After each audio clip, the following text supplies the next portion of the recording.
Hello students, today we'll cover another poem in your course, that is Laburnum Talk, which is there in your class 11, written by Ted Hughes.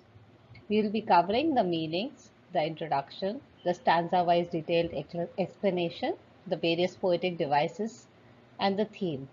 Please listen to it very carefully because it's a little tough poem which students find really tough to understand. So be very careful while you understand it. Firstly, note down all the meanings. Twitching means to jerk sharply and briefly. Chirrup is the sound of the chirps, the sound that the bird makes. Startlement means feeling very excited, feeling alarmed. Abrupt means sudden and hasty. Chittering again means a chattering sound of the bird. Tremor of wings means the rhythm shaking vibrations of the wings. Trillings means again the sound, a trill sound, the chirping sound of the bird. Trembles means shakes. Thrills means a sudden feeling of excitement or pleasure. Flirts out means darts out, moves out. Stokes means to add fuel to the engine. Like once we add, you must have gone to the petrol pump to get your vehicle's uh, add fuel to it. So that is known as stoking to it. Bard means stripy. Eerie means weird and strange. Whistle, chirrup means gentle whisper like the chirping of a bird. Subsides means diminishes to become tranquil and silent once again. Coming to the introduction of the poem The Laburnum Top is written by Edward James Hughes. It is about a relationship between the laburnum tree and a goldfinch bird. The tree is yellow, silent, and death-like, and is made alive by the bird and her young ones.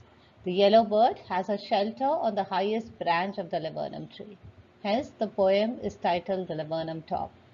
She comes to feed her young ones, but as soon as the bird leaves to fly in the sky, the tree becomes silent and death-like once again.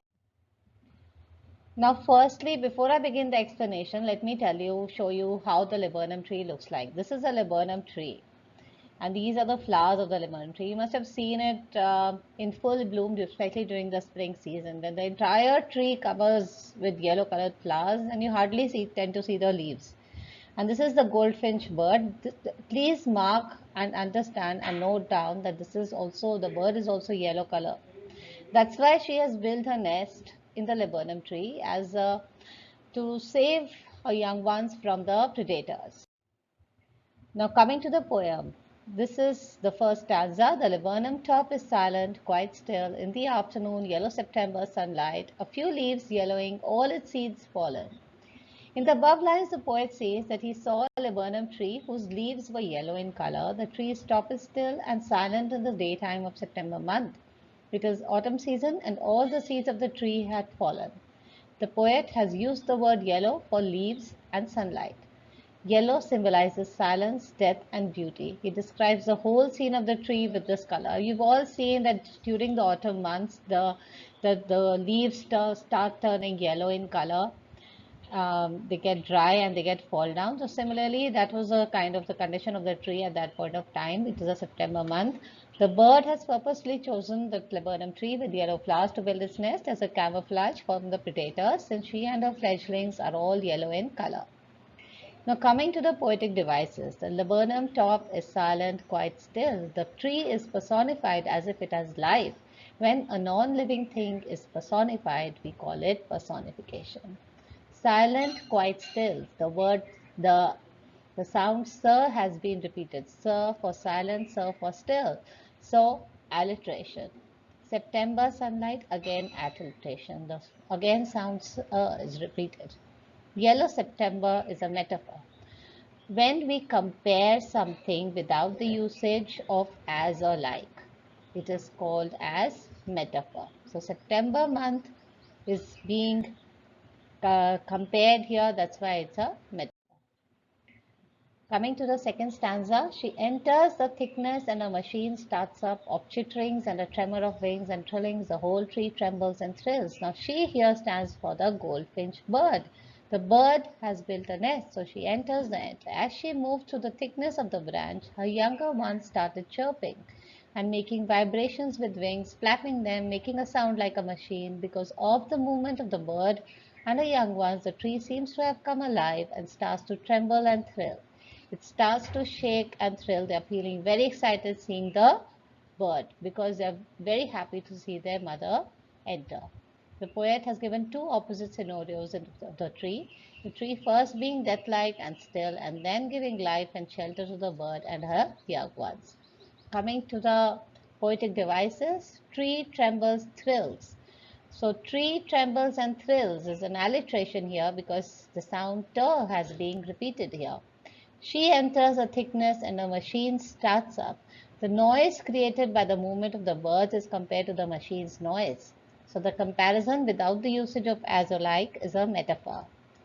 Chitterings, tremor of wings, trillings are all the sounds. Whenever there is a sound which is being used, then it is the poetic device is onomatopoeia.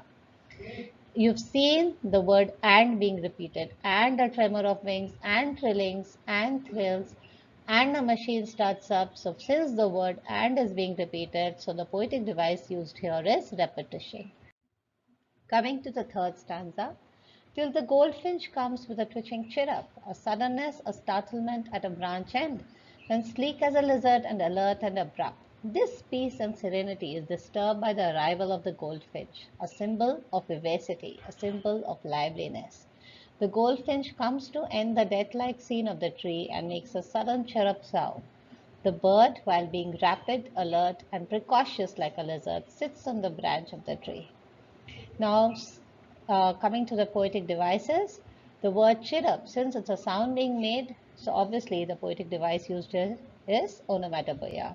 Sudden and startlement. Again, the word sir is the sound sir is repeated, so it is alliteration. And alert and abrupt. Ah, ah, ah, ah. So 4 R's are being repeated, so it is alliteration. Sleek as a lizard. The movement of the goldfinch is compared to that of a lizard, and the comparison is being used with the usage of as. Then it is simile. And again, the word and is being repeated, so obviously it is repetition. It is the engine of a family. She stokes its full, then flirts out to her branch and showing her barred face, identity mask. The laburnum tree and the goldfinch birch are the engine of a family.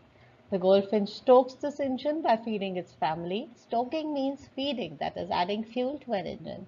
She provides food to her young ones, the reason why she had come to the laburnum tree, and moves to the other branch and peeping out such that only its face is visible in the yellowness of the tree. The face has black markings, which makes it seem like the bird is wearing a mask. Now, coming to the poetic devices, it is the engine of a family. Now, the bird is compared to that of an engine. So, comparison without the usage of as or like is a metaphor. It is the engine of a family is also transferred epithet when the figure of speech where the adverb is transferred to another noun. So we are using the word it here for the bird. So that is why it is a transferred epithet. Showing her barred face, identity mask. It's a metaphor. So mask is being compared to that of a face. So that is why it's a metaphor. Then coming to the last stanza, then with eerie, delicate whistle chirrup whispering, she launches away towards the infinite and the laburnum subsides to empty.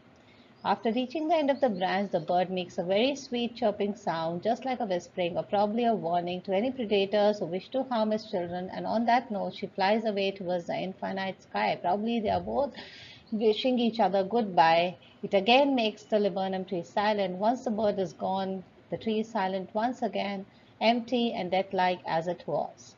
So infinite here refers to the sky here. So the word, the poetic device that has been used is allusion. It's an indirect reference to something supposed to be known but not explicitly mentioned. Whistle and chirrup are the onomatopoeia because they are the sounds. Whispering is again the sound, so it is again onomatopoeia. Coming to the theme of the poem, why the poet has written the poem. So the poem describes a mutual relationship between a laburnum tree, which is large, beautiful, but quite lonely and desolate, and a goldfinch bird, which is quite amusing, is beautiful, but without a shelter. The laburnum tree gives shelter to the bird and its young fledglings, and the bird in turn takes away its dead silence. Thus, the poet here in the poem wants to tell us the importance of living with each other.